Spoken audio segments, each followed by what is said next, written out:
across the country. Bring us together. The American people want to be led into the future, not dragged back to another era. And Reince, I want your thoughts on, you've also prepped Donald Trump for debates back in 2016, I believe. What Donald Trump do you think we'll see tonight? Can he be disciplined about talking about policies and what kind of president he will be? Well, he certainly can be. I mean, the reality is Donald Trump doesn't have a lot to lose tonight. I mean, his support has always been almost unmovable. So the second piece is the honeymoon, I think, is over for Kamala Harris. And you all kind of touched on it with Donna. Kamala Harris has to answer for the state of the economy that she took a role in the Biden administration, the border, her past positions on decriminalizing the border, decriminalizing certain drugs, what her role was in Afghanistan. So really, the spotlight is on Kamala Harris tonight because she played a role in the Biden administration. She wants to act like she's not an incumbent. So this is where the focus is going to be. And she's got a lot to answer for tonight. And I think that's where Donald Trump's focus will be and where it actually should be tonight. Well, one of the things he wants to do is have female voters look at him. How does he attract female voters after saying things about Kamala Harris? And we'll see how he pronounces that tonight. Things he said about Kamala Harris, that she's dumb as a rock. That's not really going to attract female voters, is it? Yeah, no, it won't. But I also think that just like he did in the first debate against Joe Biden, I think the formula here is to constantly tie Kamala Harris to the Biden administration, which is where Trump is winning against her on the economy, inflation, and all these other problems that we're having, and then sit back and let her talk. Let her explain herself, her past positions, current positions. How does she feel about how Biden has done on the economy? How does she feel about the border? Well, then turn it over and let her talk. Okay, thanks so much for joining us tonight, Donna and Reince. We're all staying tuned. Can't wait.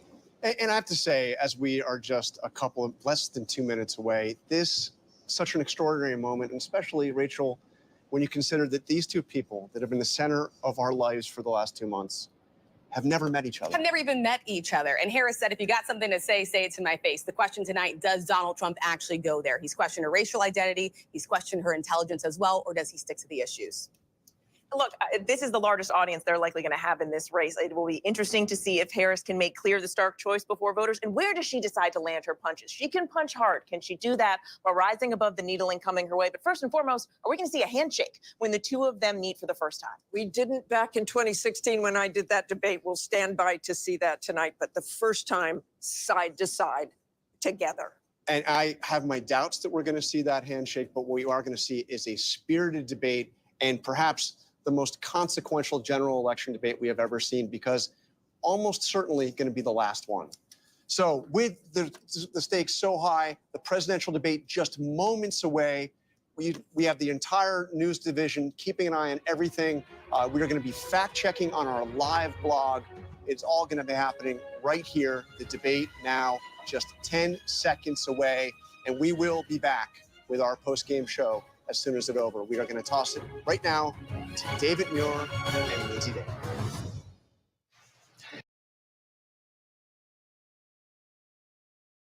And former President Donald Trump, their first face-to-face meeting in this presidential election, their first face-to-face meeting ever. A historic race for president upended just weeks ago. President Biden withdrawing after his last debate. Donald Trump now up against a new opponent. The candidates separated by the smallest of margins, essentially tied in the polls nationally and in the key battlegrounds, including right here in Pennsylvania, all still very much in play. The ABC News presidential debate starts right now. This is an ABC News special, the most consequential moment of this campaign. Kamala Harris. Together, we will chart a new way forward. Donald Trump. We will soon be a great nation again. Face to face, historic. The ABC News presidential debate. Here now, David Muir and Lindsay Davis. Good evening, I'm David Muir, and thank you for joining us for tonight's ABC News presidential debate. We want to welcome viewers watching on ABC and around the world tonight. Vice President Kamala Harris and President Donald Trump are just moments away from taking the stage in this unprecedented race for president. And I'm Lindsay Davis. Tonight's meeting could be the most consequential event of their campaigns, with Election Day now less than 2 months away. For Vice President Kamala Harris, this is her first debate since President Biden withdrew from the race on July 21st. Of course, that decision followed his debate against President Donald Trump in June. Since then, this race has taken on an entirely new dynamic. And that brings us to the rules of tonight's debate. 90 minutes with 2 commercial breaks. No topics or questions have been shared with the campaigns. The candidates will have 2 minutes to answer questions, and this is the clock. That's what they'll be seeing. 2 minutes for rebuttals and 1 minute for follow-ups, clarifications, or responses. Their microphones will only be turned on when it's their turn to speak. No pre-written notes allowed. There is no audience here tonight in this hall at the National Constitution Center. This is an intimate setting for 2 candidates who have never met. President Trump won the coin toss. He chose to deliver the final closing statement of the evening. Vice President Harris selected the podium to the right. So let's now welcome the candidates to the stage. Vice President Kamala Harris and President Donald Trump.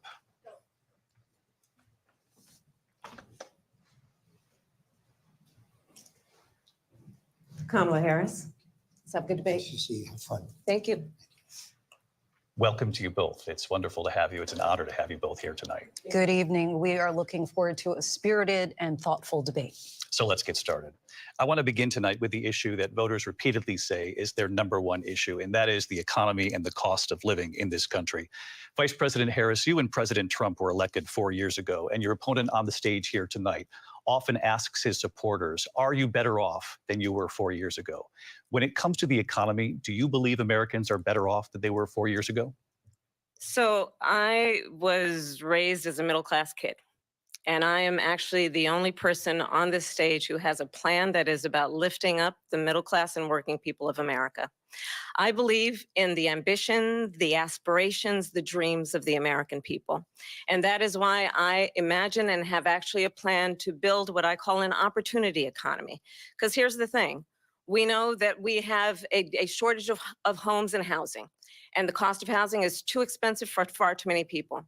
We know that young families need support to raise their children, and I intend on extending a tax cut for those families of $6,000, which is the largest child tax credit that we have given in a long time, so that those young families can afford to buy a crib, buy a car seat, buy clothes for their children. My passion, one of them, is small businesses. My mother raised my sister and me, but there was a woman who helped raise us. We call her our second mother. She was a small business owner. I love our small businesses. My plan is to give a $50,000 tax deduction to startup small businesses, knowing they are part of the backbone of America's economy. My opponent, on the other hand, his plan is to do what he has done before, which is to provide a tax cut for billionaires and big corporations, which will result in $5 trillion to America's deficit. My opponent has a plan that I call the Trump's sales tax, which would be a 20% tax on everyday goods that you rely on to get through the month. Economists have said that Trump sales tax would actually result for middle-class families in about $4,000 more a year, because of his policies and his ideas about what should be the backs of middle-class people paying for tax cuts for billionaires. President Trump, I'll give you 2 minutes. First of all, I have no sales tax. That's an incorrect statement. She knows that. We're doing tariffs on other countries. Other countries are going to finally, after 75 years, pay us back for all that we've done for the world. And the tariff will be substantial in some cases. I took in billions and billions of dollars, as you know, from China. In fact, they never took the tariff off because there was so much money they can't. It would totally destroy everything that they've set out to do. They're taking in billions of dollars from China and other places. They've left the tariffs on. When I had it, I had tariffs, and yet I had no inflation. Look, we've had a terrible economy because inflation which is really known as a country buster. It breaks up countries. We have inflation like very few people have ever seen before, probably the worst in our nation's history. We were at 21%, but that's being generous because many things are 50, 60, 70, and 80% higher than they were just a few years ago. This has been a disaster for people, for the middle class, but for every class. On top of that, we have millions of people pouring into our country from prisons and jails, from mental institutions and insane asylums, and they're coming in and they're taking jobs that are occupied right now by African Americans and Hispanics, and also unions. Unions are going to be affected very soon. And you see what's happening. You see what's happening with towns throughout the United States. You look at Springfield, Ohio. You look at Aurora in Colorado. They are taking over the towns. They're taking over buildings. They're going in violently. These are the people that she and Biden led into our country, and they're destroying our country. They're dangerous. They're at the highest level of criminality, and we have to get them out. We have to get them out fast. I created one of the greatest economies in the history of our country. I'll do it again and even better. We are going to get to immigration and border security during this debate, but I would like to let Vice President Harris respond on the economy here. Well, I would love to. Let's talk about what Donald Trump left us. Donald Trump left us the worst unemployment since the Great Depression. Donald Trump left us the worst public health epidemic in a century. Donald Trump left us the worst attack on our democracy since the Civil War. And what we have done is clean up Donald Trump's mess. What we have done and what I intend to do is build on what we know are the aspirations and the hopes of the American people. But I'm going to tell you all in this debate tonight, you're going to hear from the same old tired playbook, a bunch of lies, grievances, and name calling. What you're going to hear tonight is a detailed and dangerous plan called Project 2025 that the former president intends on implementing if he were elected again. I believe very strongly that the American people want a president who understands the importance of bringing us together, knowing we have so much more in common than what separates us. And I pledge to you to be a president for all Americans. President Trump will give you a minute here to respond. Number one, I have nothing to do, as you know, and as she knows better than anyone, I have nothing to do with Project 2025. That's out there. I haven't read it. I don't want to read it purposely. I'm not going to read it. This was a group of people that got together. They came up with some ideas, I guess some good, some bad, but it makes no difference. I have nothing to do. Everybody knows I'm an open book. Everybody knows what I'm going to do. Cut taxes very substantially and create a great economy like I did before. We had the greatest economy. We got hit with a pandemic. And the pandemic was not since 1917, where 100 million people died, has there been anything like it. We did a phenomenal job with the pandemic. We handed them over a country where the economy and where the stock market was higher than it was before the pandemic came in. Nobody's ever seen anything like it. We made ventilators for the entire world. We got gowns, we got masks, we did things that nobody thought possible. And people give me credit for rebuilding the military. They give me credit for a lot of things, but not enough credit for the great job we did with the pandemic. But the only jobs they got were bounce back jobs. These were jobs bounced back, and it bounced back and it went to their benefit. But I was the one that created them. They know it, and so does everybody else. Vice President Harris, I'll let you respond. So Donald Trump has no plan for you. And when you look at his economic plan, it's all about tax breaks for the richest people. I am offering what I describe as an opportunity economy, and the best economists in our country, if not the world, have reviewed our relative plans for the future of America. What Goldman Sachs has said is that Donald Trump's plan would make the economy worse. Mine would strengthen the economy. What the Wharton School has said is Donald Trump's plan would actually explode the deficit. 16 Nobel laureates have described his economic plan as something that would increase inflation and by the middle of next year would invite a recession. You just have to look at where we are and where we stand on the issues. And I'd invite you to know that Donald Trump actually has no plan for you because he is more interested in defending himself than he is in looking out for you. It's just a soundbite. They gave her that to say. Look, I went to the Wharton School of Finance, and many of those professors, the top professors, think my plan is a brilliant plan. It's a great plan. It's a plan that's going to bring up our worth, our value as a country. It's going to make people want to be able to go and work and create jobs and create a lot of good, solid money for our country.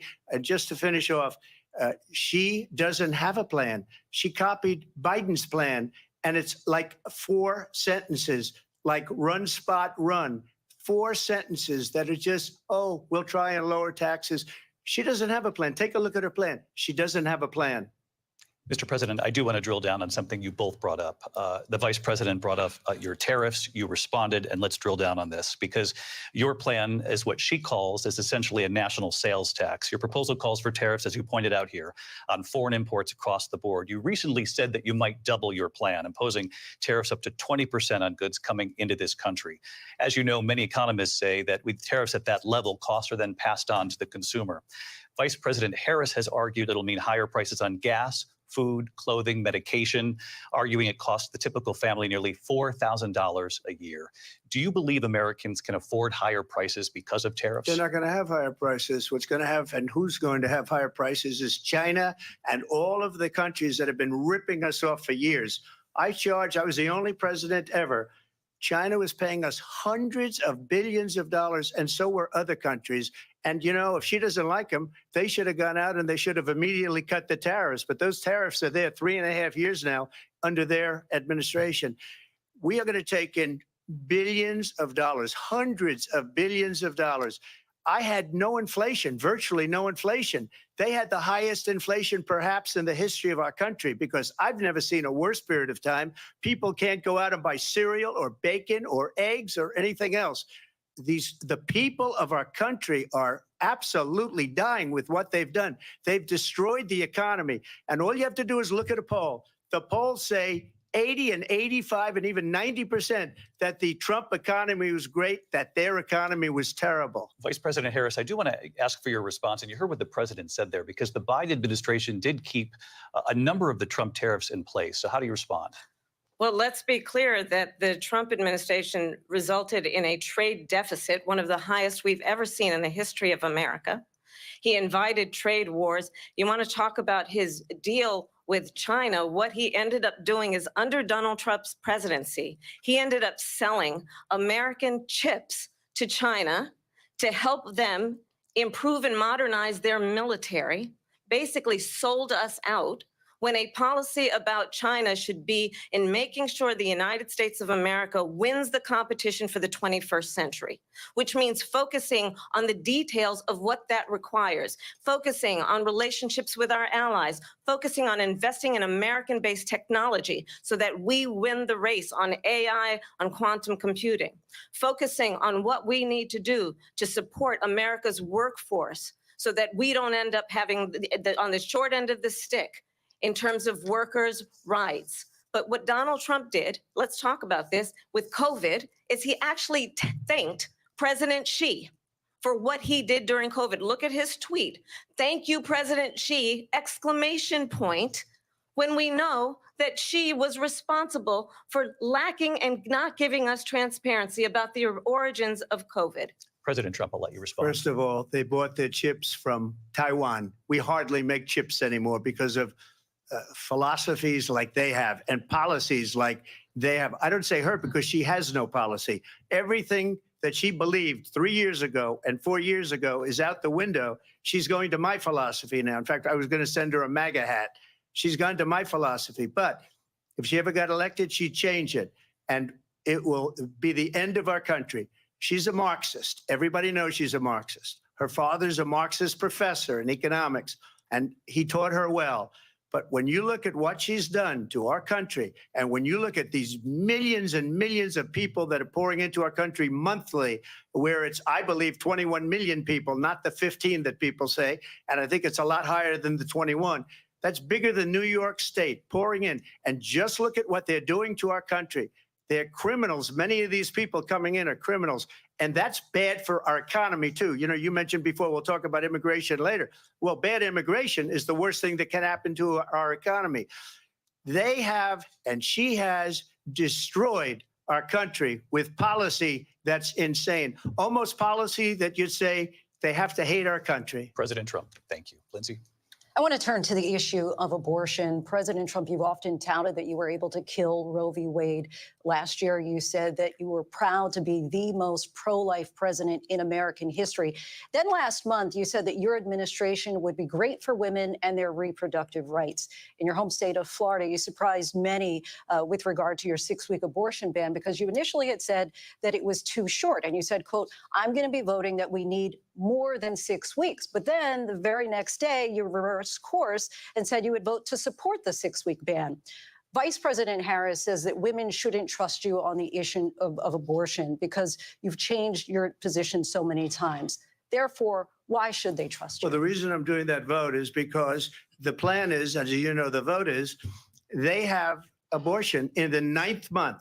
They even have, and you can look at the governor of West Virginia, the previous governor of West Virginia, not the current governor, is doing an excellent job, but the governor before, he said the baby will be born and we will decide what to do with the baby. In other words, we'll execute the baby. And that's why I did that, because that predominates, because they're radical. The Democrats are radical in that.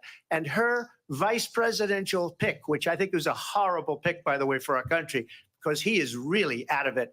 But her vice presidential pick says abortion in the 9th month is absolutely fine. He also says execution after birth. It's execution, no longer abortion, because the baby is born, is okay.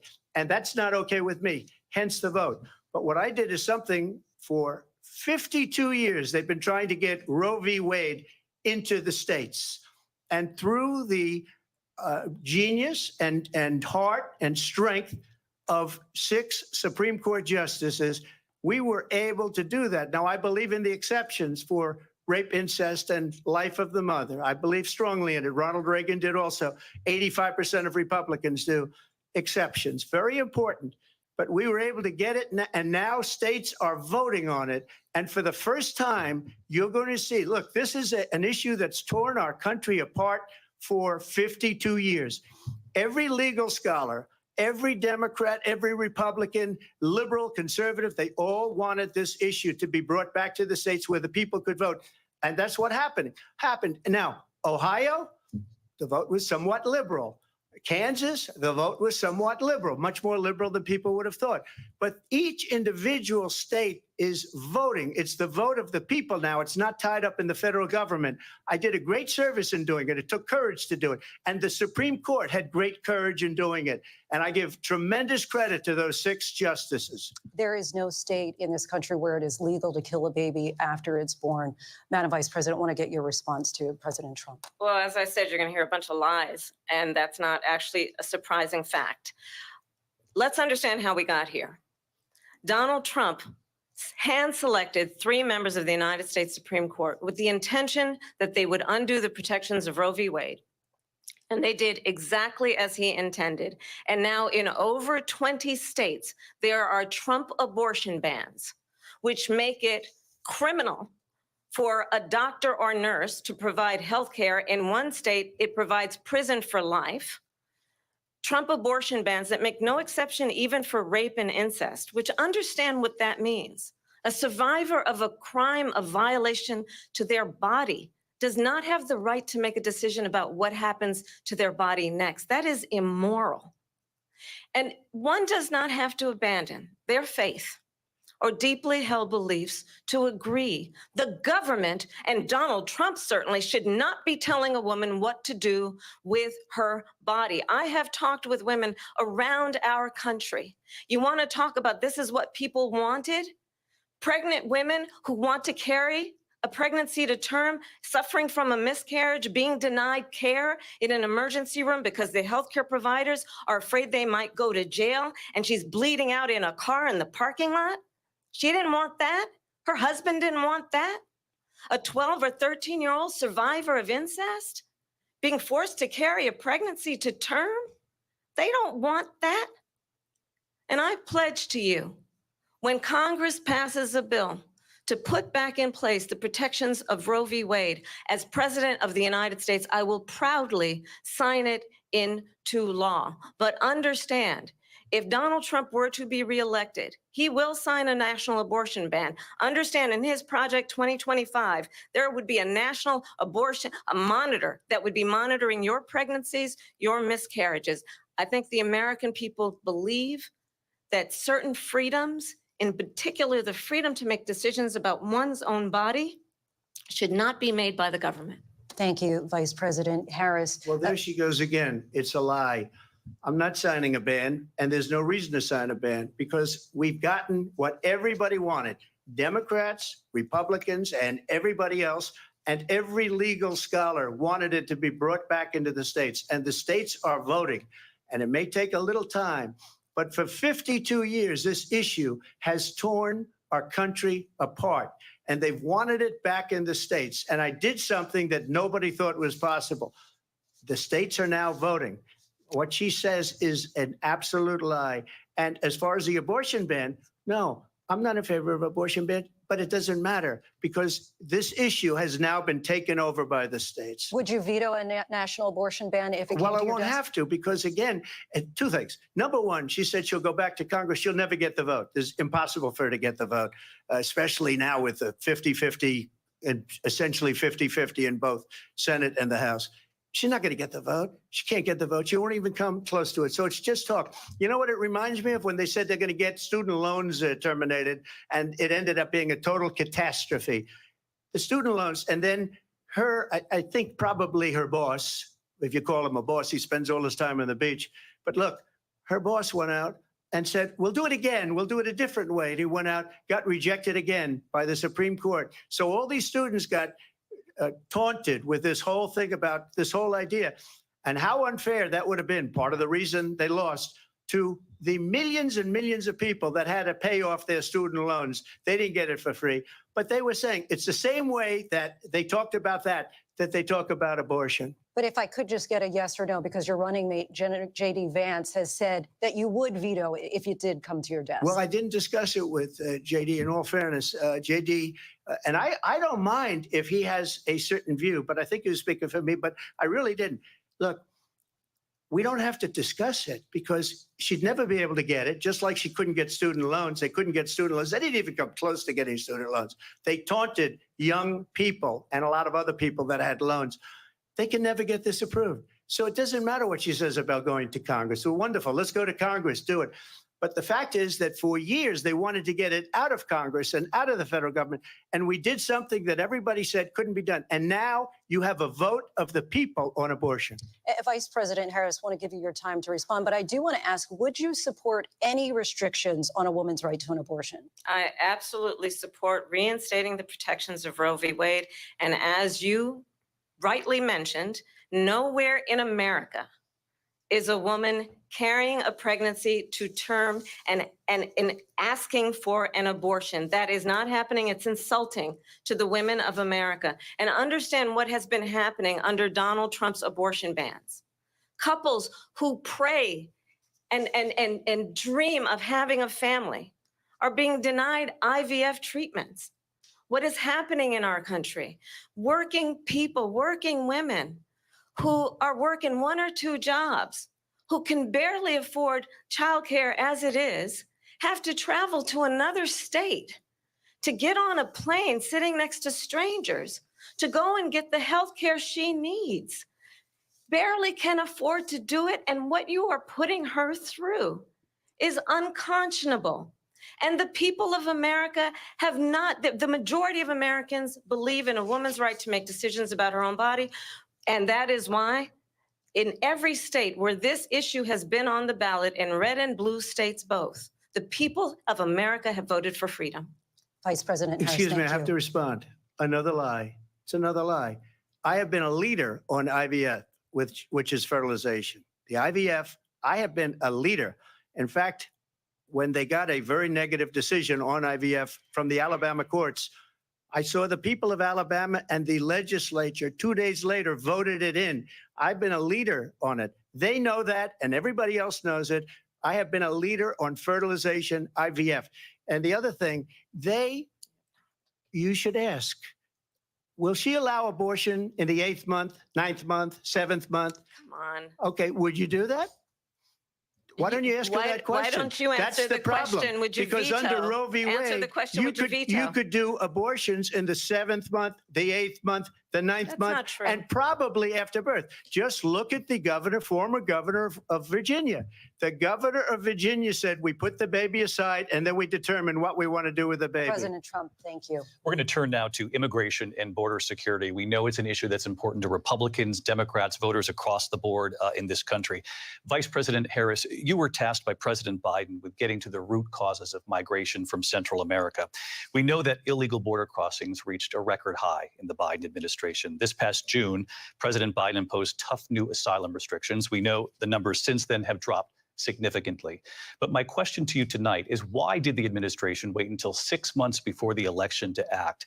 And would you have done anything differently from President Biden on this? So I'm the only person on this stage who has prosecuted transnational criminal organizations for the trafficking of guns, drugs, and human beings. And let me say that the United States Congress, including some of the most conservative members of the United States Senate, came up with a border security bill, which I supported.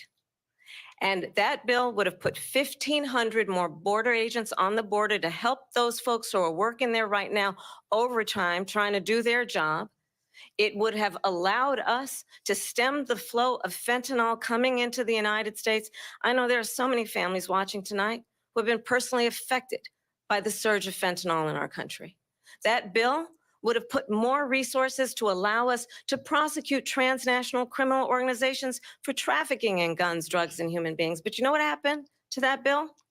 Donald Trump got on the phone, called up some folks in Congress and said, kill the bill. And you know why? Because he'd prefer to run on a problem instead of fixing a problem.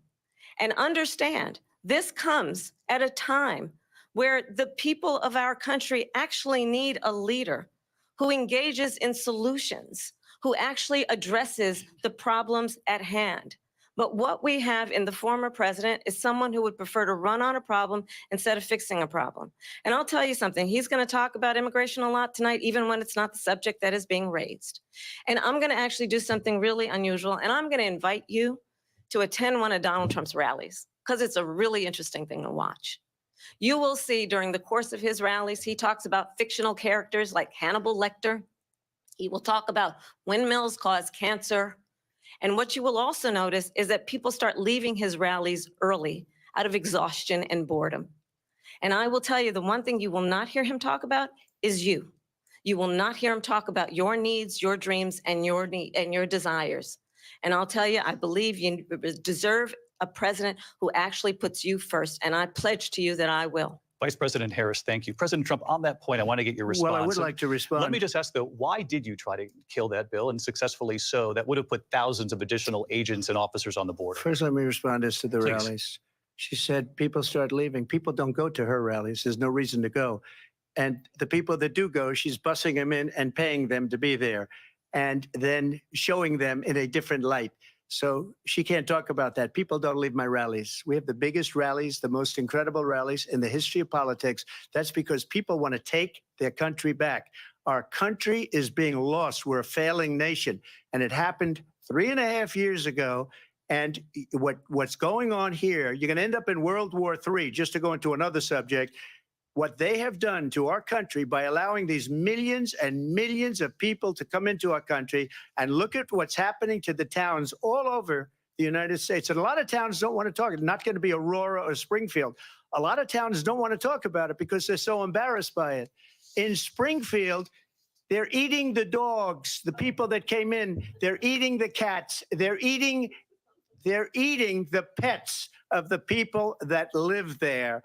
And this is what's happening in our country, and it's a shame. As far as rallies are concerned, as far as the reason they go is they like what I say. They want to bring our country back. They want to make America great again. It's a very simple phrase, make America great again. She's destroying this country, and if she becomes president, this country doesn't have a chance of success. Not only success, we'll end up being Venezuela on steroids. I just want to clarify here. You bring up Springfield, Ohio, and ABC News did reach out to the city manager there. He told us there have been no credible reports of specific claims of pets being harmed, injured, or abused by individuals within the immigrant community. Well, All I've seen people on television. Let me just say here, this is the people on television say clear- my dog was taken and used for food. So maybe he said that, and maybe that's a good thing to say for a city manager. I'm not taking this from But television. the people I'm on taking it from television the city saying their manager. dog was eaten by the people that went there. Again, the Springfield city manager says there's no evidence of that. Vice We'll President find Harris, out. I'll let you respond to the rest of what you've heard. You talk about extreme. This is, I think, one of the reasons why in this election, I actually have the endorsement of 200 Republicans who have formerly worked with President Bush, Mitt Romney, and John McCain, including the endorsement of former Vice President Dick Cheney and Congress member Liz Cheney. And if you want to really know the inside track on who the former president is, if he didn't make it clear already, just ask people who have worked with him. His former chief of staff, a four-star general, has said he has contempt for the Constitution of the United States. His former national security advisor has said he is dangerous and unfit. His former Secretary of Defense has said the nation, the republic, would never survive another Trump term. And when we listen to this kind of rhetoric, when the issues that affect the American people are not being addressed, I think the choice is clear in this election. President Trump, I'll give you a quick minute to respond here. Thank you, because when I hear that, see, I'm a different kind of a person. I fired most of those people. Not so graciously. They did bad things or a bad job. I fired them. They never fired one person. They didn't fire anybody having to do with Afghanistan and the Taliban and the 13 people who's were just killed, viciously and violently killed. And I got to know the parents and the family. They didn't fire. They should have fired all those generals, all those top people, because that was one of the most incompetently handled situations anybody has ever seen. So when somebody does a bad job, I fire him. And you take a guy like Esper, he was no good, I fired him. So he writes a book. Another one writes a book, because with me, they can write books. With nobody else can they? But they have done such a poor job, and they never fire anybody. Look at the economy. Look at the inflation. They didn't fire any of their economists. They have the same people. That's a good way not to have books written about you. But just to finish, I got more votes than any Republican in history by far.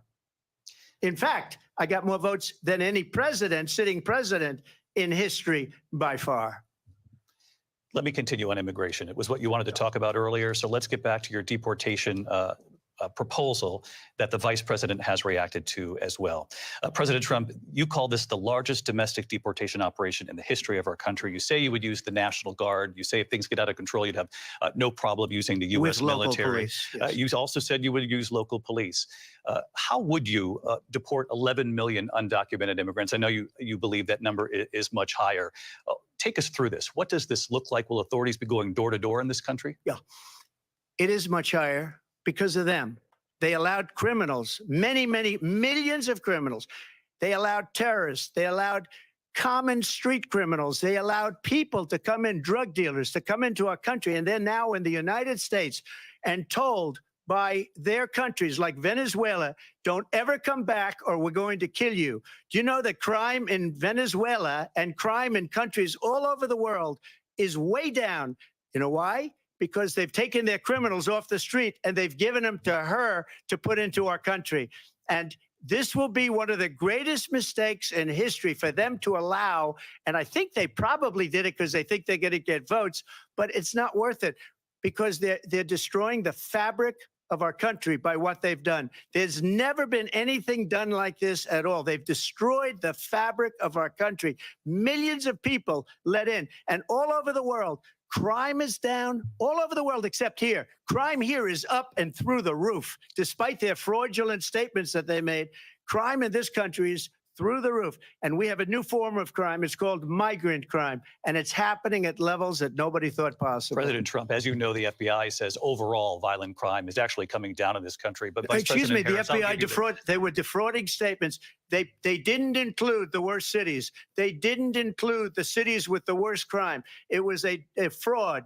Just like their number of 818,000 jobs that they said they created turned out to be a fraud. President Trump, thank you. I'll let you respond, Vice President Harris. Well, I think this is so rich coming from someone who has been prosecuted for national security crimes, economic crimes, election interference, has been found liable for sexual assault, and his next big court appearance is in November at his own criminal sentencing. And let's be clear where each person stands on the issue of what is important about respect for the rule of law and respect for law enforcement.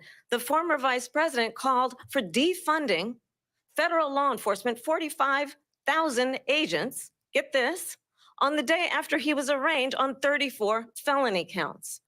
So let's talk about what is important in this race. It is important that we move forward, that we turn the page on this same old tired rhetoric and address the needs of the American people, address what we need to do about the housing shortage, which I have a plan for, address what we must do to support our small businesses, address bringing down the price of groceries.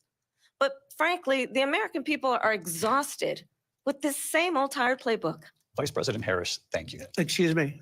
Every one of those cases was started by them against their political opponent. And I'm winning most of them, and I will win the rest on appeal. And you saw that with the decision that came down just recently from the Supreme Court. I'm winning most of them. But those are cases, it's called weaponization. Never happened in this country. They weaponized the Justice Department. Every one of those cases was involved with the DOJ, from Atlanta and Fani Willis to the Attorney General of New York and the DA in New York. Every one of those cases. And then they say, oh, he's a criminal. They're the ones that made them go after me. By the way, Joe Biden was found essentially guilty on the documents case. And what happened in my documents case? They said, oh, that's the toughest of them all. A complete and total victory. 2 months ago, it was thrown out. It's weaponization, and they used it, and it's never happened in this country. They used it to try and win an election. They're fake cases. President Trump, thank you. A really quick response here, Vice President Harris, on this notion of weaponization of the Justice Department. Well, let's talk about extreme and understand the context in which this election in 2024 is taking place. The United States Supreme Court recently ruled that the former president would essentially be immune from any misconduct if he were to enter the White House again. Understand, this is someone who has openly said he would terminate, I'm quoting, terminate the Constitution of the United States, that he would weaponize the Department of Justice against his political enemies. Someone who has openly expressed disdain for members of our military. Understand what it would mean if Donald Trump were back in the White House with no guardrails, because certainly we know now the court won't stop him. We know J.D. Vance is not going to stop him. It's up to the American people Vice President to stop Harris, him. Thank you. Lindsay? Vice President Harris, in your last run for president. This is the one that weaponized, not me. She weaponized. I probably took a bullet to the head because of the things that they say about me. They talk about democracy. I'm a threat to democracy. They're the threat to democracy with a fake Russia investigation that went nowhere. We have a lot to get to. Lindsay? Vice President Harris, in your last run for president, you said you wanted to ban fracking. Now you don't. You wanted mandatory government buyback programs for assault weapons. Now your campaign says you don't. You supported decriminalizing border crossings. Now you're taking a harder line. I know you say that your values have not changed. So then why have so many of your policy positions changed? So my values have not changed, and I'm going to discuss every one of at least every point that you've made. But in particular, let's talk about fracking because we're here in Pennsylvania. I made that very clear in 2020. I will not ban fracking. I have not banned fracking as Vice President of the United States. And in fact, I was the tie-breaking vote on the Inflation Reduction Act, which opened new leases for fracking. My position is that we have got to invest in diverse sources of energy so we reduce our reliance on foreign oil. We have had the largest increase in domestic oil production in history because of an approach that recognizes that we cannot over-rely on foreign oil. As it relates to my values, let me tell you, I grew up a middle-class kid raised by a hardworking mother who worked and saved and was able to buy our first home when I was a teenager. The values I bring to the importance of home ownership, knowing not everybody got handed $400 million on a silver platter and then filed bankruptcy 6 times, is a value that I bring to my work to say we are going to work with the private sector and home builders to increase 3 million homes, increase by 3 million homes by the end of my first term. My work that is related to having a friend when I was in high school who was sexually assaulted by her stepfather. And my focus then on protecting women and children from violent crime is based on a value that is deeply grounded in the importance of standing up for those who are most vulnerable. My work that is about protecting Social Security and Medicare is based on long-standing work that I have done, protecting seniors from scams. My values have not changed. And what is important is that there is a president who actually brings values and a perspective that is about lifting people up and not beating people down and name calling. The true measure of the leader is the leader who actually understands the strength is not in beating people down, it's in lifting people up. I intend to be that president. President Trump, your Well, response? first of all, I wasn't given $400 million. I wish I was. My father was a Brooklyn builder, Brooklyn, Queens, and a great father, and I learned a lot from him. But I was given a fraction of that, a tiny fraction, and I built it into many, many billions of dollars, many, many billions. And when people see it, they are even surprised. So we don't have to talk about that. Fracking, she's been against it for 12 years. Defund the police, she's been against that forever. She gave all that stuff up very wrongly, very horribly, and everybody's laughing at it, okay? They're all laughing at it. She gave up at least 12 and probably 14 or 15 different policies. Like, she was big on defund the police. In Minnesota, she went out, wait a minute, I'm talking now, if you don't mind, please. Does that sound familiar? She went out in Minnesota and wanted to let criminals that killed people, that burned down Minneapolis, she went out and raised money to get them out of jail. She did things that nobody would ever think of. Now she wants to do transgender operations on illegal aliens that are in prison. This is a radical left liberal that would do this. She wants to confiscate your guns, and she will never allow fracking in Pennsylvania. If she won the election, fracking in Pennsylvania will end on day one. Just to finish, one thing so important in my opinion. So I got the oil business going like nobody has ever done before. When they took over, they got rid of it, started getting rid of it, and the prices were going up the roof. They immediately let these guys go to where they were. I would have been 5 times, 4 times, 5 times higher, because you're talking about 3.5 years ago. They got it up to where I was because they had no choice, because the prices of energy were quadrupling and doubling. You saw what happened to gasoline. So they said, let's go back to Trump. But if she won the election, the day after that election, they'll go back to destroying our country, and oil will be dead. Fossil fuel will be dead. We'll go back to windmills, and we'll go back to solar, where they need a whole desert to get some energy to come out. You ever see a solar plant? By the way, I'm a big fan of solar, but they take 400, 500 acres of desert President soil. Trump, we have a These lot are of not good issues things that we for the have to get environment, to. as We're she out of time. understands. Thank you. Lindsay, thank you. We have an election in just 56 days. And I want to talk about the peaceful transfer of power, which, of course, we all know is a cornerstone of our democracy, and the role of a president in march to the Capitol. You said you would be right there with them. The country and the world saw what played out at the Capitol that day, the officers coming under attack. Aides in the West Wing say you watched it unfold on television off the Oval Office.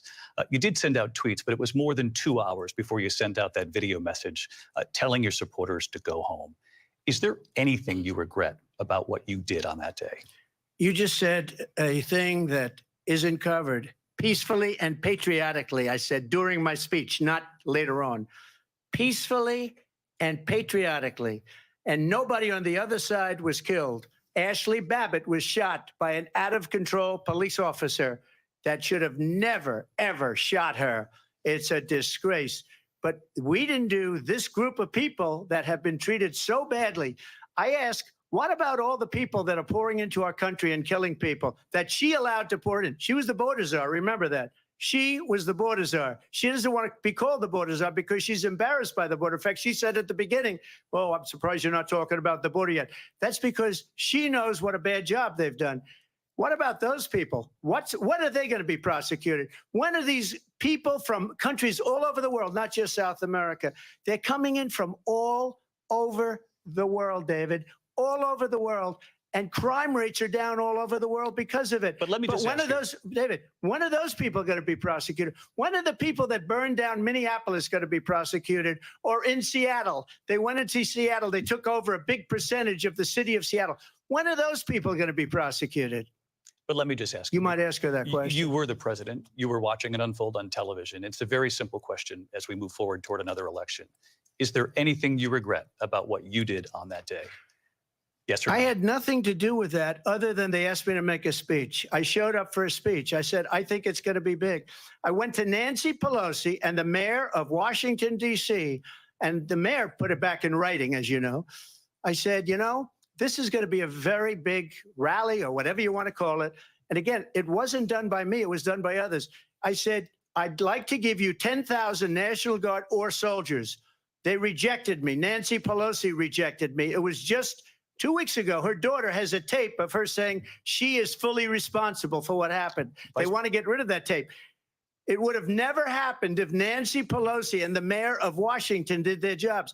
I wasn't responsible for security. Nancy Pelosi was responsible. She didn't do her job. The question was about you as president, not about former Speaker Pelosi, but I do want Vice President Harris to respond here. I was at the Capitol on January 6th. I was the vice president-elect. I was also an acting senator. I was there. And on that day, the president of the United States incited a violent mob to attack our nation's capital, to desecrate our nation's capital. On that day, 140 law enforcement officers were injured, and some died. And understand, the former president has been indicted and impeached for exactly that reason. But this is not an isolated situation. Let's remember Charlottesville, where there was a mob of people carrying tiki torches, spewing anti-Semitic hate. And what did the president then at the time say? There were fine people on each side. Let's remember that when it came to the Proud Boys, a militia, the president said, the former president said, stand back and stand by. So for everyone watching who remembers what January 6th was, I say, we don't have to go back. Let's not go back. We're not going back. It's time to turn the page. And if that was a bridge too far for you, well, there is a place in our campaign for you to stand for country, to stand for our democracy, to stand for rule of law, and to end the chaos, and to end the approach that is about attacking the foundations of our democracy because you don't like the outcome. And be clear on that point. Donald Trump, the candidate, has said in this election there will be a bloodbath if this and the outcome of this election is not to his liking. Let's turn the page on this.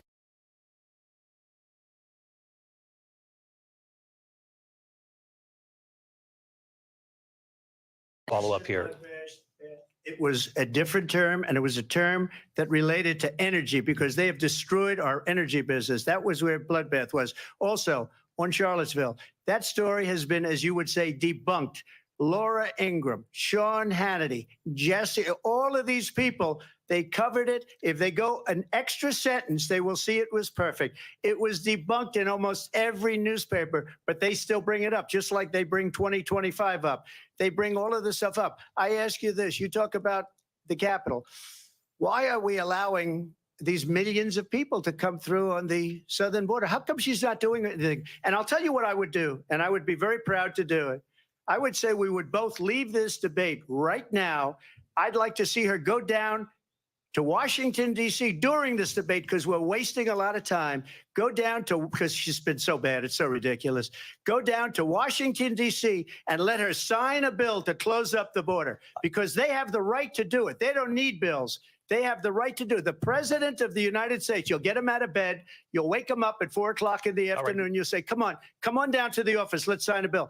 If he signs a bill that the border is closed, all he has to do is say it to the Border Patrol, who are phenomenal.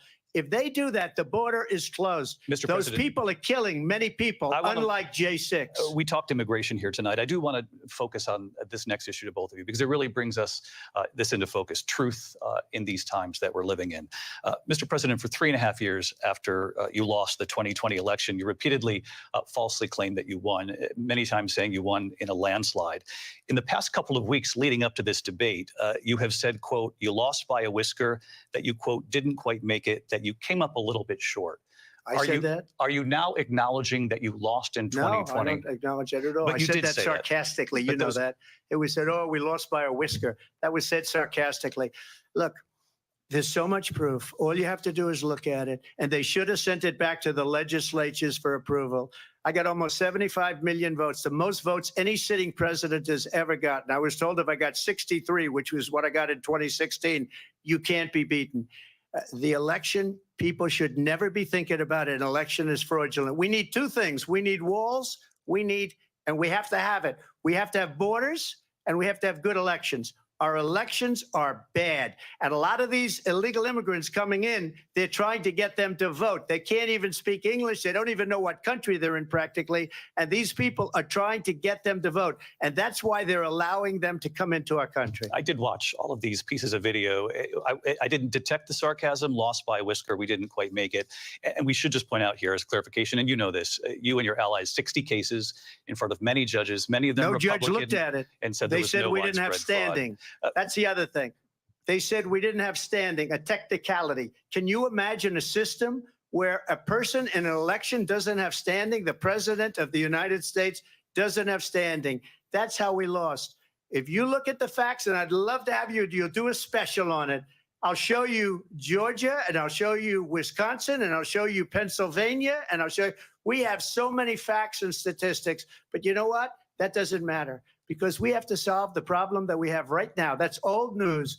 And the problem that we have right now is we have a nation in decline, and they have put it into decline. We have a nation that is dying, David. Mr. President, thank you. Vice President Harris, you heard the president there tonight. He said he didn't say that he lost by a whisker. So he still believes he did not lose the election that was won by President Biden and yourself.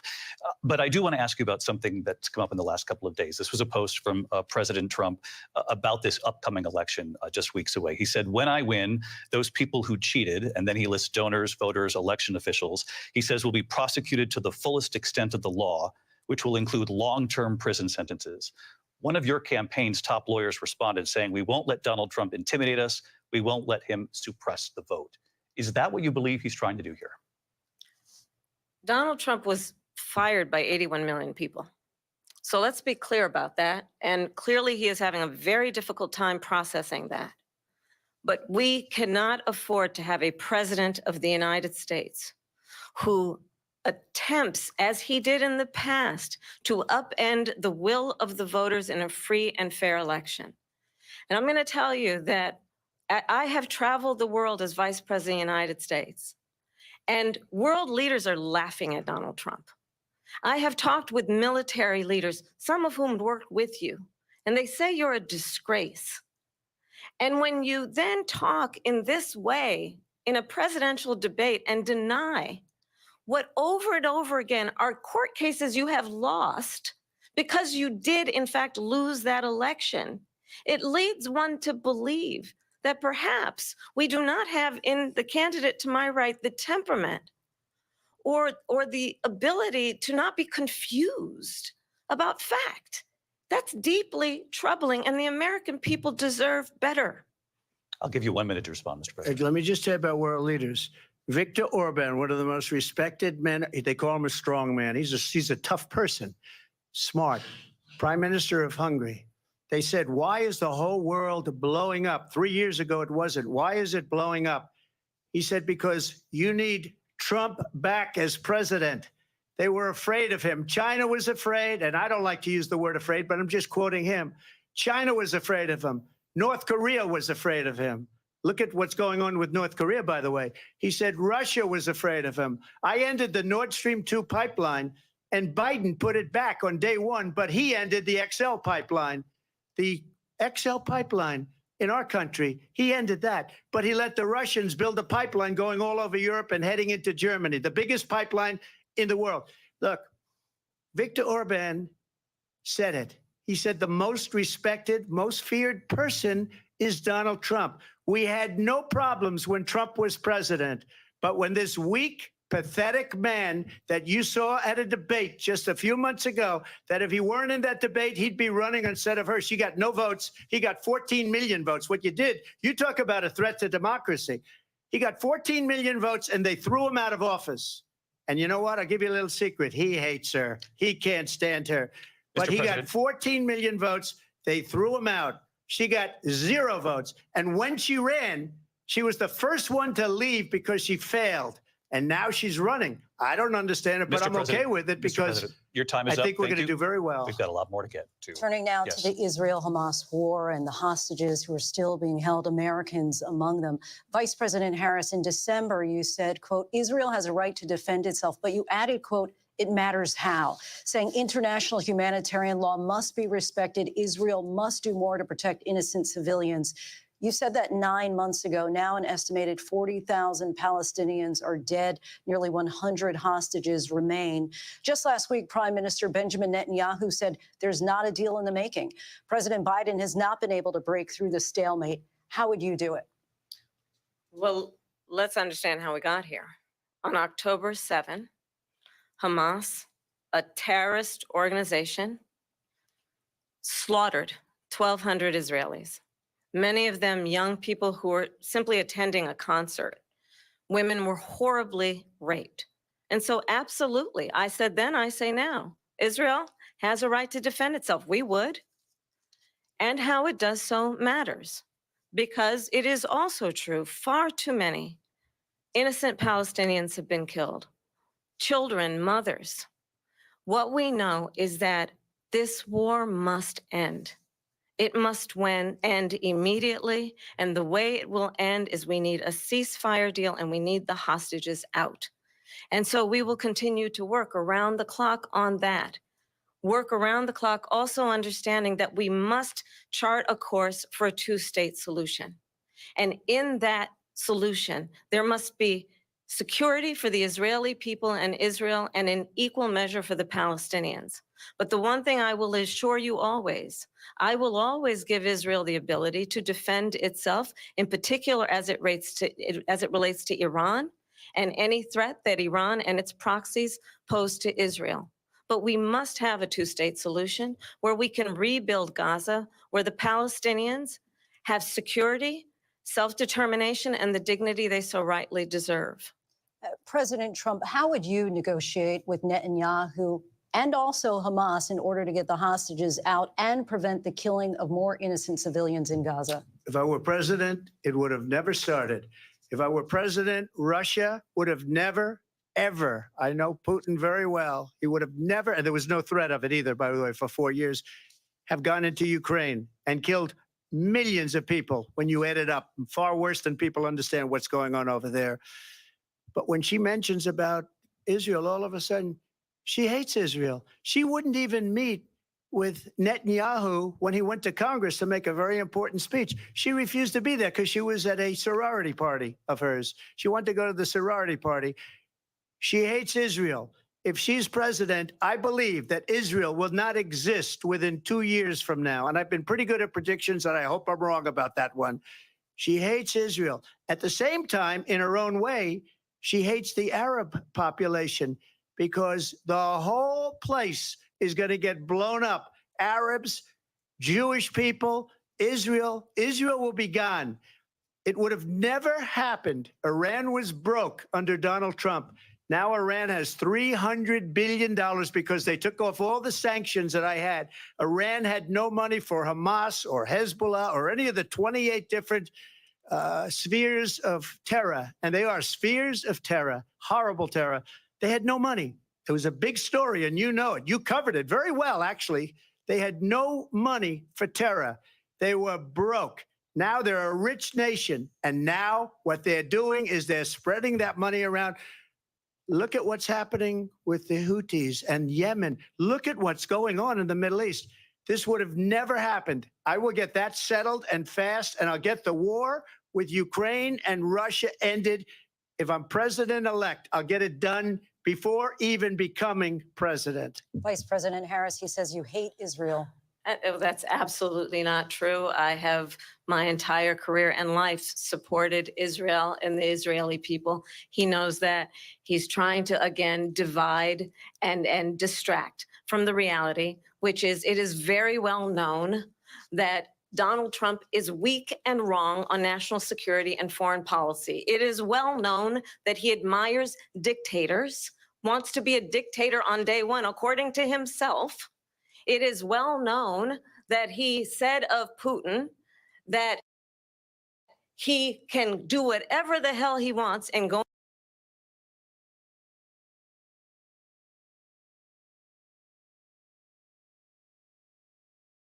into Ukraine.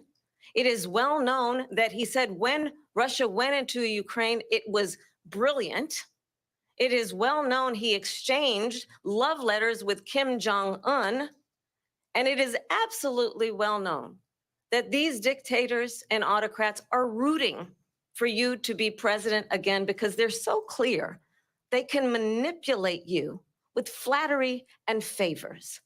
And that is why so many military leaders who you have worked with have told me you are a disgrace.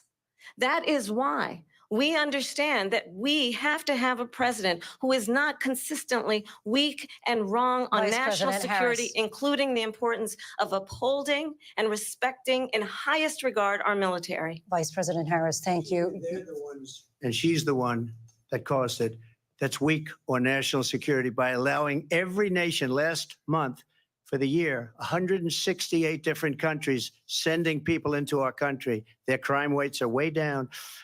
Putin endorsed her last week, said, I hope she wins. And I think he meant it because what he's gotten away with is absolutely incredible. It wouldn't have happened with me. The leaders of other countries think that they're weak and incompetent, and they are. They're grossly incompetent. And I just ask one question. Why does Biden go in and kill the Keystone Pipeline and approve the single biggest deal that Russia's ever made, Nord Stream 2, the biggest pipeline anywhere in the world going to Germany and all over Europe? Because they're weak and they're ineffective. And Biden, by the way, President gets paid Trump, a lot of money. Thank you. We have a lot of issues to get to. We'll be right back with much more of this historic ABC News presidential debate from the National Constitution Center right here in Philadelphia. Back in a moment.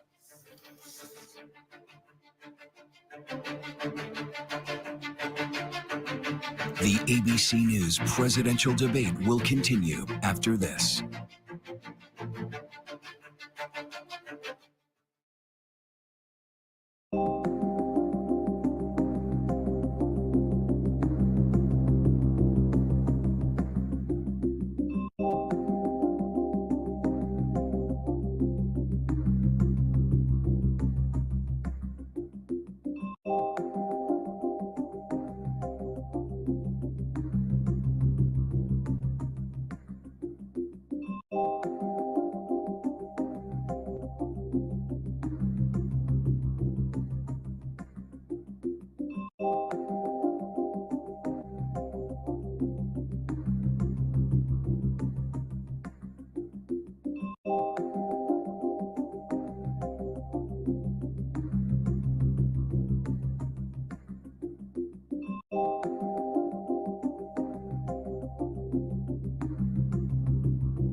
America. Good morning, America. Good morning, America. Are you ready? They are ready. Covering the biggest events in the country right now. There's a lot going on here. You don't just see it, you feel it. I'm in. I'm in. I'm in too. I am here and so happy. I'm in. I'm in too. Michael, George, Clara, Ginger.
What does it take to be the most watched newscast in America? We are part of an operation. Is this our combat operations center? We're approaching the gate. Militants came in from...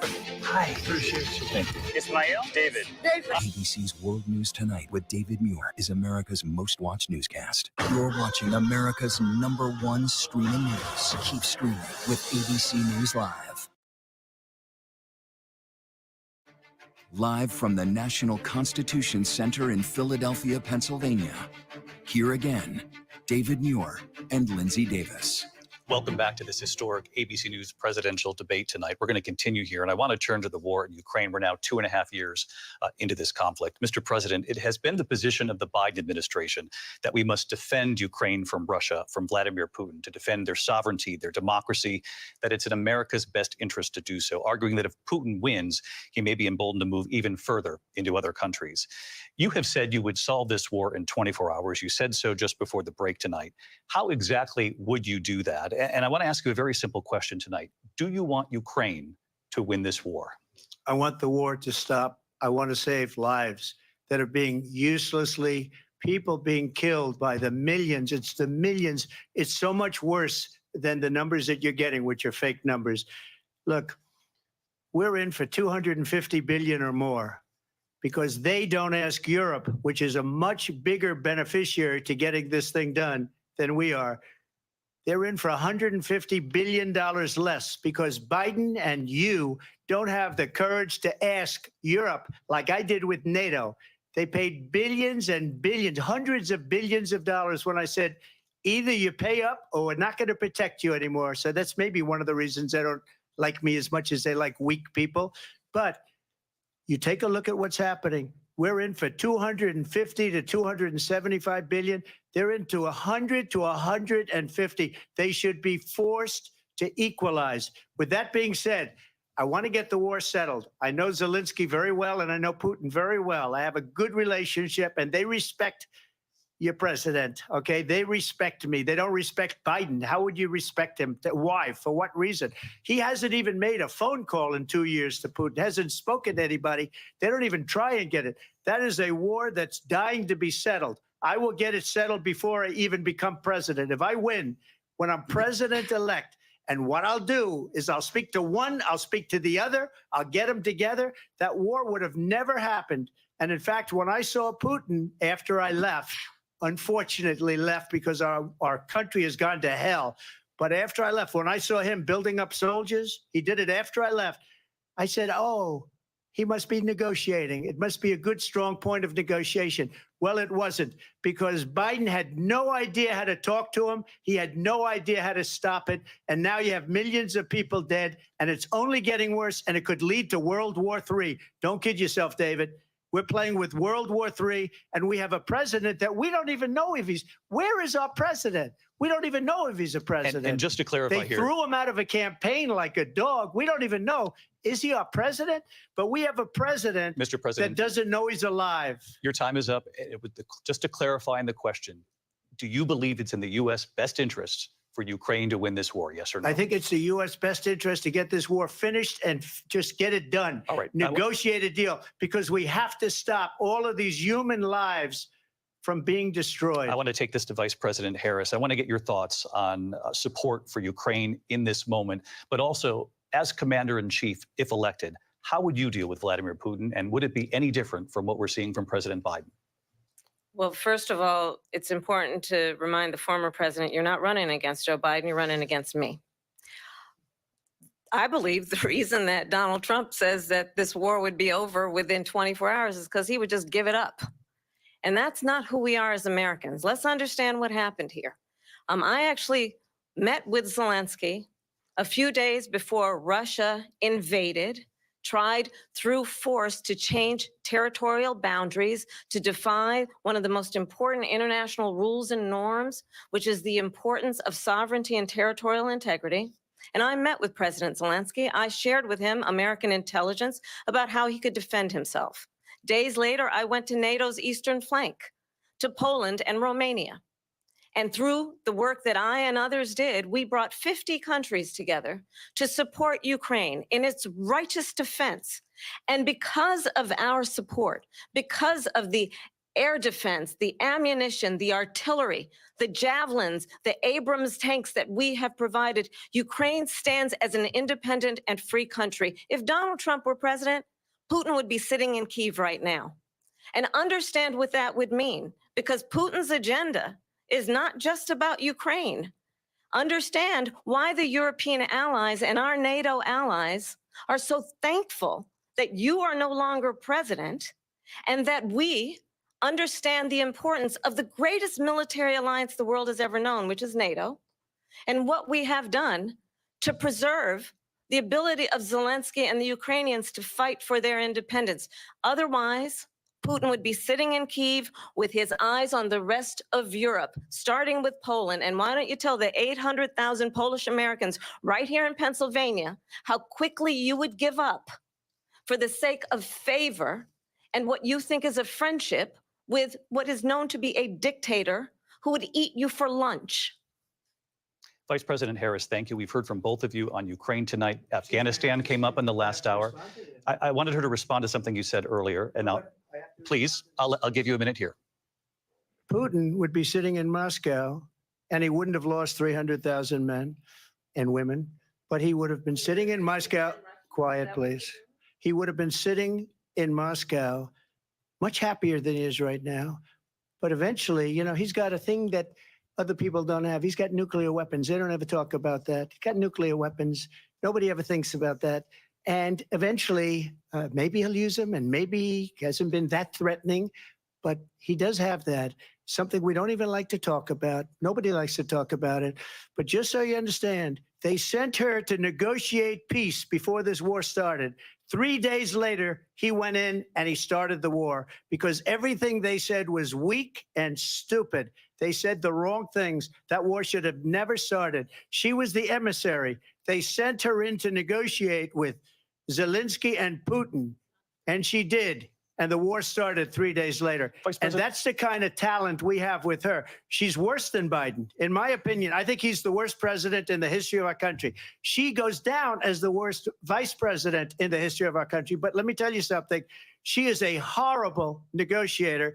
They sent her in to negotiate. As soon as they left, Putin did the invasion. President Trump, thank you. You did bring up something. You said she went to negotiate with Vladimir Putin. Vice President Harris, have you ever met Vladimir Putin? Can you clarify tonight? Yet again, I said it at the beginning of this debate, you're going to hear a bunch of lies coming from this fellow. And that is another one.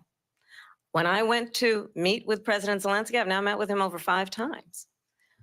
The reality is it has been about standing as America always should, as a leader upholding international rules and norms, as a leader who shows strength, understanding that the alliances we have around the world are dependent on our ability to look out for our friends and not favor our enemies because you adore strongmen instead of caring about democracy.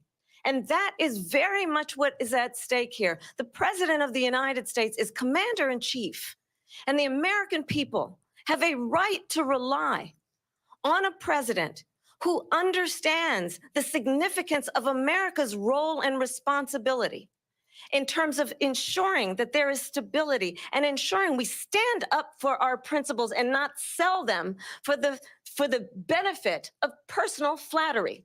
We've talked about Ukraine and Vladimir Putin. I do want to talk about Afghanistan. It came up in the first hour of this debate. I want to move on to Afghanistan. Stoltenberg said Trump did the most amazing thing I've ever seen. He got these countries, the 28 countries at the time, to pay up. He said, I've never seen, he's the head of NATO. He said, I've never seen. For years, we were paying almost all of NATO. We were being ripped off by European nations, both on trade and on NATO. I got them to pay up by saying one of the statements you made before, if you don't pay, we're not going to protect you. President Otherwise, Trump. we would have never gotten it. He said it was one of the most incredible jobs that he's ever seen done. Thank you. I want to turn to Afghanistan. It came up in the first hour of the debate, and we witnessed a poignant moment today on Capitol Hill, honoring the soldiers who died in the chaotic withdrawal from Afghanistan. I do want to ask the Vice President, do you believe you bear any responsibility in the way that withdrawal played out? Well, I will tell you, I agreed with President Biden's decision to pull out of Afghanistan. 4 presidents said they would, and Joe Biden did. And as a result, America's taxpayers are not paying the $300 million a day we were paying for that endless war. And as of today, there is not one member of the United States military who is in active duty in a combat zone in any war zone around the world, the first time this century. But let's understand how we got to where we are. Donald Trump, when he was president, negotiated one of the weakest deals you can imagine. He calls himself a deal maker. Even his national security advisor said it was a weak, terrible deal. And here's how it went down. He bypassed the Afghan government. He negotiated directly with a terrorist organization called the Taliban. The negotiation involved the Taliban getting 5,000 Taliban terrorists released. And get this, and the president at the time invited the Taliban to Camp David, a place of storied significance for us as Americans, a place where we honor the importance of American diplomacy, where we invite and receive respected world leaders. And this former president, as president, invited them to Camp David because he does not, again, appreciate the role and responsibility of the President of the United States to be commander-in-chief with a level of respect. And this gets back to the point of how he has consistently disparaged and demeaned members of our military, fallen soldiers, and the work that we must do to uphold the strength and the respect of the United States of America around the world. Vice President Harris, thank you. President Trump, your response to her saying that you began the negotiations with the Taliban. So if you take a look at that period of time, the Taliban was killing our soldiers, a lot of them, with snipers. And I got involved with the Taliban because the Taliban was doing the killing. That's the fighting force within Afghanistan. They don't bother doing that because, you know, they deal with the wrong people all the time. But I got involved. And Abdul is the head of the Taliban. He is still the head of the Taliban. And I told Abdul, don't do it anymore. You do it anymore, you're going to have problems. And he said, why do you send me a picture of my house? I said, you're going to have to figure that out, Abdul. And for 18 months, we had nobody killed. We did have an agreement negotiated by Mike Pompeo. It was a very good agreement. The reason it was good, it was we were getting out. We would have been out faster than them, but we wouldn't have lost the soldiers. We wouldn't have left many Americans behind, and we wouldn't have left $85 billion worth of brand new, beautiful military equipment behind. And just to finish, They blew it. The agreement said you have to do this, and they didn't do it. They didn't do it. The agreement was terminated by us because they didn't do what they were supposed to do. I want to move on. And these people did the worst withdrawal, and in my opinion, the most embarrassing moment in the history of our country. And by the way, that's why Russia attacked Ukraine, because they saw how incompetent she and her boss are. President Trump, thank you. I want to move on now to race and politics in this country. Mr. President, you recently said of Vice President Harris, quote, "I didn't know she was black until a number of years ago when she happened to turn black, and now she wants to be known as black." I want to ask a bigger picture question here tonight. Why do you believe it's appropriate to weigh in on the racial identity of your opponent? I don't, and I don't care. I don't care what she is. I don't care. You make a big deal out of something. I couldn't care less. Whatever she wants to be is okay with me. But those were your words, so I'm I asking. don't know. I don't know. I mean, all I can say is I read where she was not black, that she put out, and I'll say that. And then I read that she was black, and that's okay. Either one was okay with me. That's up to her. That's up to her. Vice President Harris, your thoughts on this? I think it's, I mean, honestly, I think it's a tragedy that we have someone who wants to be president who has consistently, over the course of his career, attempted to use race to divide the American people.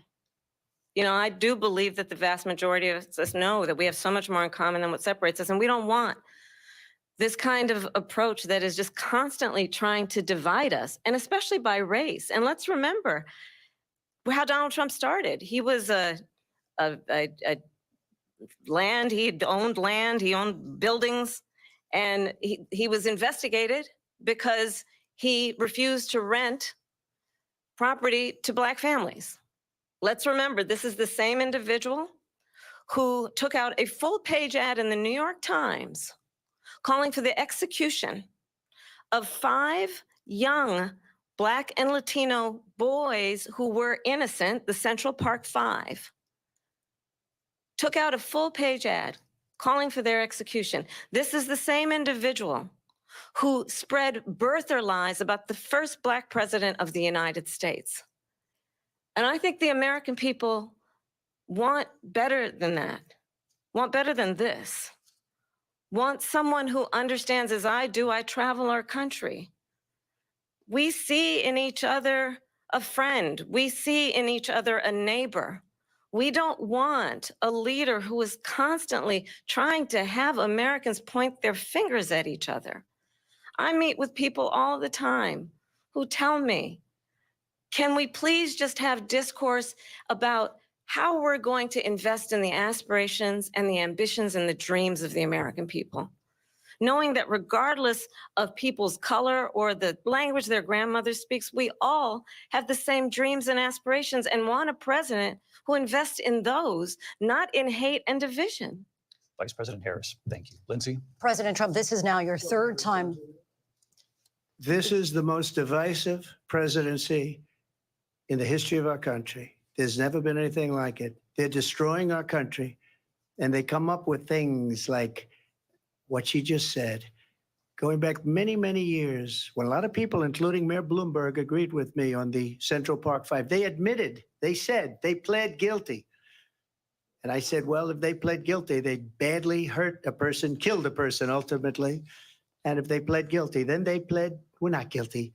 But this is a person that has to stretch back years, 40, 50 years ago, because there's nothing now. I built one of the greatest economies in the history of the world, and I'm going to build it again. It's going to be bigger, better, and stronger. But they're destroying our economy. They have no idea what a good economy is. Their oil policies, every single policy. And remember this, she is Biden. You know, she's trying to get away from Biden. I don't know the gentleman, she says. She is Biden.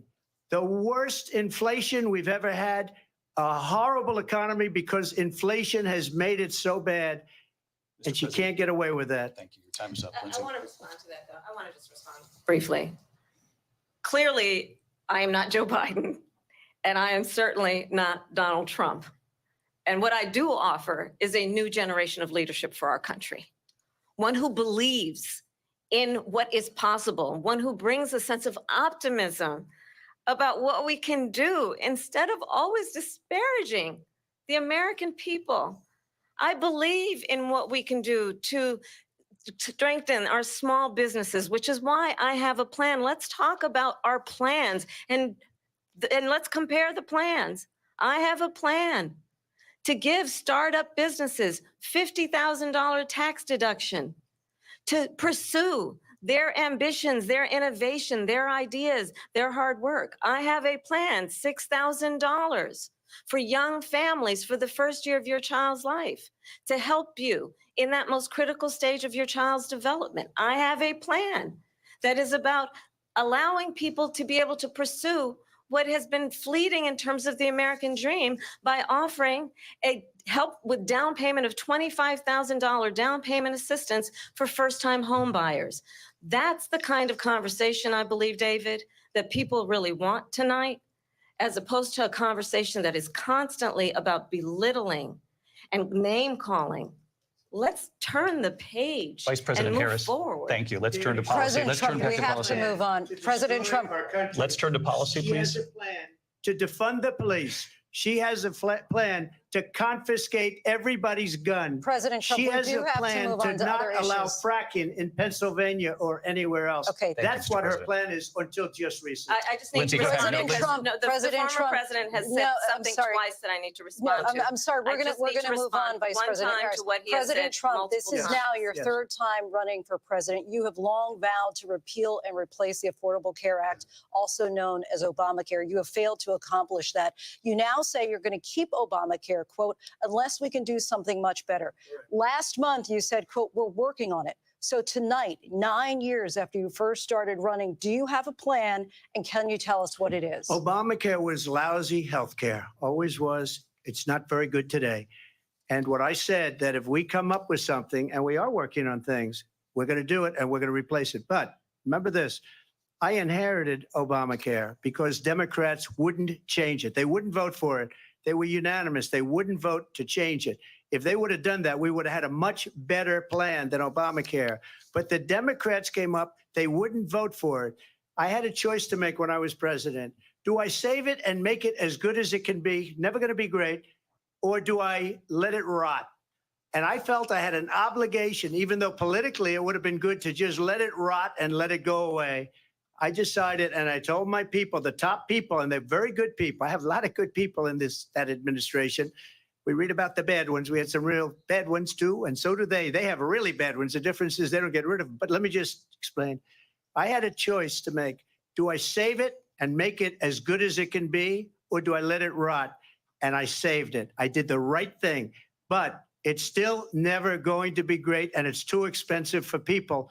And what we will do is we're looking at different plans.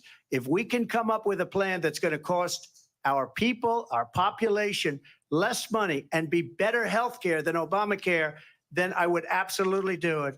But until then, I'd run it as good as it can be run. So just a yes or no, you still do not have a plan. I have concepts of a plan. I'm not president right now. But if we come up with something, I would only change it if we come up with something that's better and less expensive. And there are concepts and options we have to do that. And you'll be hearing about it in the not too distant future. Vice President Harris, in 2017, you supported Bernie Sanders' proposal to do away with private insurance and create a government-run healthcare system. 2 years later, you proposed a plan that included a private insurance option. What is your plan today? Well, first of all, I absolutely support, and over the last 4 years as vice president, private healthcare options. But what we need to do is maintain and grow the Affordable Care Act. But I'll get to that, Lindsay. I just need to respond to a previous point that the former president has made. I've made very clear my position on fracking. And then this business about taking everyone's guns away. Tim Walz and I are both gun owners. We're not taking anybody's guns away. So stop with the continuous lying about this stuff. As it relates to the Affordable Care Act, understand, just look at the history to know where people stand. When Donald Trump was president, 60 times he tried to get rid of the Affordable Care Act. 60 times. I was a senator at the time when I will never forget the early morning hours when it was up for a vote in the United States Senate. And the late, great John McCain, who you have disparaged as being, you don't like him, you said at the time, because he got caught. He was an American hero. The late, great John McCain, I will never forget that night, walked onto the Senate floor and said, no, you don't. No, you don't. No, you don't get rid of the Affordable Care Act. You have no plan. And what the Affordable Care Act has done is eliminate the ability of insurance companies to deny people with pre-existing conditions. I don't have to tell the people watching tonight, you remember what that was like? Remember when an insurance company could deny if a child had asthma, if someone was a breast cancer survivor, if a grandparent had diabetes? And thankfully, as I've been vice president and we over the last 4 years have strengthened the Affordable Care Act, we have allowed for the first time Medicare to negotiate drug prices on behalf of you, the American people. Donald Trump said he was going to allow Medicare to negotiate drug prices. He never did. We did. And now we have capped the cost of insulin at $35 a month. Since I've been vice president, we have capped the cost of prescription medication for seniors at $2,000 a year. And when I am president, we will do that for all people, understanding that the value I bring to this is that access to health care should be a right and not just a privilege of those who can afford it. And the plan has to be to strengthen the Affordable Care Act, not get rid of it. Vice President Harris, thank in terms you. of where Donald Trump stands on that. I want to move to an issue that's important for a lot She made of... a mistake. Number one, John McCain fought Obamacare for 10 years. But it wasn't only him. It were all of the Democrats that kept it going. And you know what? We can do much better than Obamacare, much less money. But she won't improve private insurance for people, private medical insurance. That's another thing she doesn't want to get. People Trump are paying privately for insurance that have worked hard and made money, and they want to have private. She wants everybody to be on government insurance where you wait 6 months for an operation that you need immediately. President Trump, thank you. We have another issue that we'd like to get to that's important for a number of Americans, in particular younger voters, and that's climate change. President Trump, with regard to the environment, you say that we have to have clean air and clean water. Vice President Harris, you call climate change an existential threat. The question to you both tonight is, what would you do to fight climate change? And Vice President Harris, we'll start with you. 1 minute for you each. Well, the former president had said that climate change is a hoax. And what we know is that it is very real. You ask anyone who lives in a state who has experienced these extreme weather occurrences, who now is either being denied home insurance or it's being jacked up. You ask anybody who has been the victim of what that means in terms of losing their home, having nowhere to go. We know that we can actually deal with this issue. The young people of America care deeply about this issue. And I am proud that as vice president over the last 4 years, we have invested $1 trillion in a clean energy economy, while we have also increased domestic gas production to historic levels. We have created over 800,000 new manufacturing jobs while I have been vice president. We have invested in clean energy to the point that we are opening up factories around the world. Donald Trump said he was going to create manufacturing jobs. He lost manufacturing jobs. And I'm also proud to have the endorsement of the United Auto Workers and Sean Fain, who also know that part of building a clean energy economy includes investing in American-made products, American automobiles. It includes growing what we can do around American manufacturing and opening up auto plants, not closing them like happened under Donald Trump. Vice President Harris, thank you. That didn't happen under Donald Trump. Let me just tell you, they lost 10,000 manufacturing jobs this last month. It's going, they're all leaving. They're building big auto plants in Mexico, in many cases owned by China. They're building these massive plants, and they think they're going to sell their cars into the United States because of these people. What they have given to China is unbelievable, but we're not going to let that. We'll put tariffs on those cars so they can't come into our country, because they will kill the United Auto Workers and any auto worker, whether it's in Detroit or South Carolina or any other place. What they've done to business and manufacturing in this country is horrible. We have nothing because they refuse. You know, Biden doesn't go after people because supposedly China paid him millions of dollars. He's afraid to do it between him and his son. They get all this money from Ukraine. They get all this money from all of these different countries. And then you wonder, why is he so loyal to this one, that one, Ukraine, China? Why is he? Why did he get $3.5 million from the mayor of Moscow's wife? Why did she pay him $3.5 million? This is a crooked administration, and they're selling our country down the tubes. President Trump, thank you. Thank you. We'll be right back with closing statements from both of our candidates. An historic night, this ABC News presidential debate from Philadelphia. Back in a moment.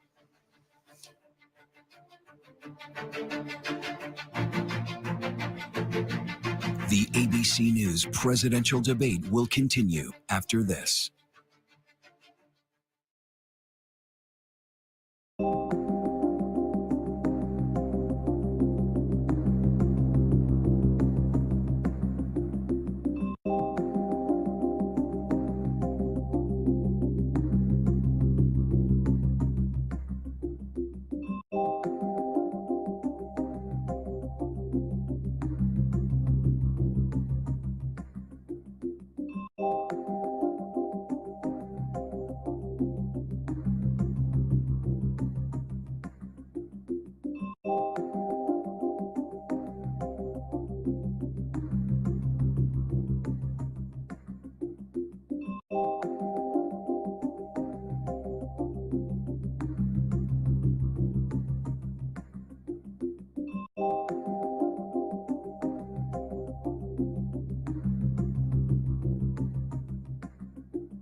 ABC News, honored for excellence with 40 Emmy nominations. Mornings, evenings, late night, weekends, streaming 24/7. 40 Emmy nominations. Thank you for making ABC News America's #1 news. Get ready, America, every Friday. The hottest trends, styles, and must-have. What's the right stuff to buy right now? I really love that. It's time to buy the right stuff. Yes! And save big time, too. The right stuff. Fridays on GMA. You're going to love it.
Live from the National Constitution Center in Philadelphia, Pennsylvania.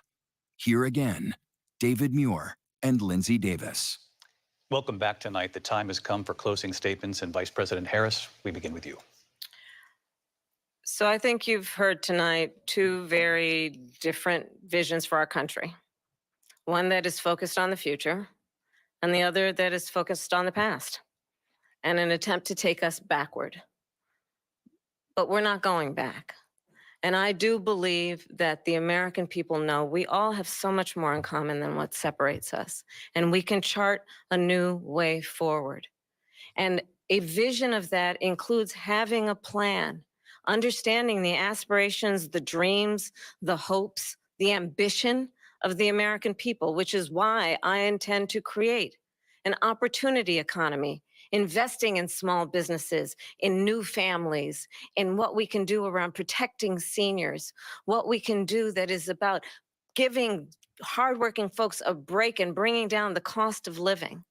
I believe in what we can do together that is about sustaining America's standing in the world and ensuring that we have the respect that we so rightly deserve, including respecting our military and ensuring we have the most lethal fighting force in the world.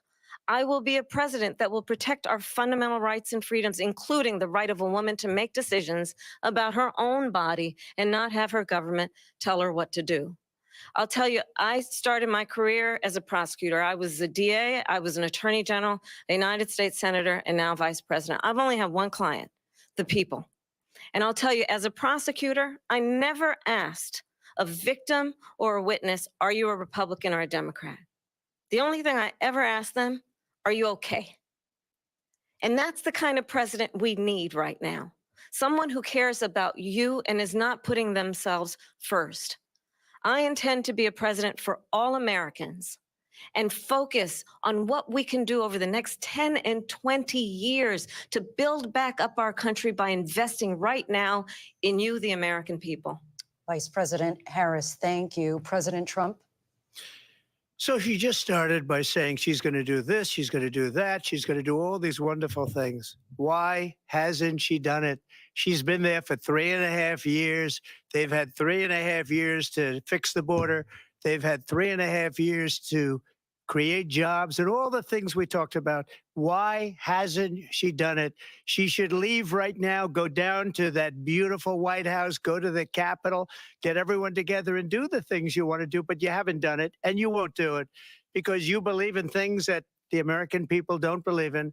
You believe in things like we're not going to frack. We're not going to take fossil fuel. We're not going to do things that are going to make this country strong, whether you like it or not. Germany tried that, and within 1 year, they were back to building normal energy plants. We're not ready for it. We can't sacrifice our country for the sake of bad vision. But I just ask one simple question. Why didn't she do it? We're a failing nation. We're a nation that's in serious decline. We're being laughed at all over the world. All over the world, they're laughed. I know the leaders very well. They're coming to see me. They call me. We're laughed at all over the world. They don't understand what happened to us as a nation. We're not a leader. We don't have any idea what's going on. We have wars going on in the Middle East. We have wars going on with Russia and Ukraine. We're going to end up in a third world war, and it'll be a war like no other because of nuclear weapons, the power of weaponry. I rebuilt our entire military. She gave a lot of it away to the Taliban. She gave it to Afghanistan. What these people have done to our country, and maybe toughest of all, is allowing millions of people to come into our country. Many of them are criminals, and they're destroying our country. The worst president, the worst vice president in the history of our country. President Trump, thank you. And that is our ABC News presidential debate from here in Philadelphia at the National Constitution Center. I'm Lindsay Davis. And I'm David Muir. Thank you for watching here in the U.S. and all over the world, and from all of us here at ABC News. Good night.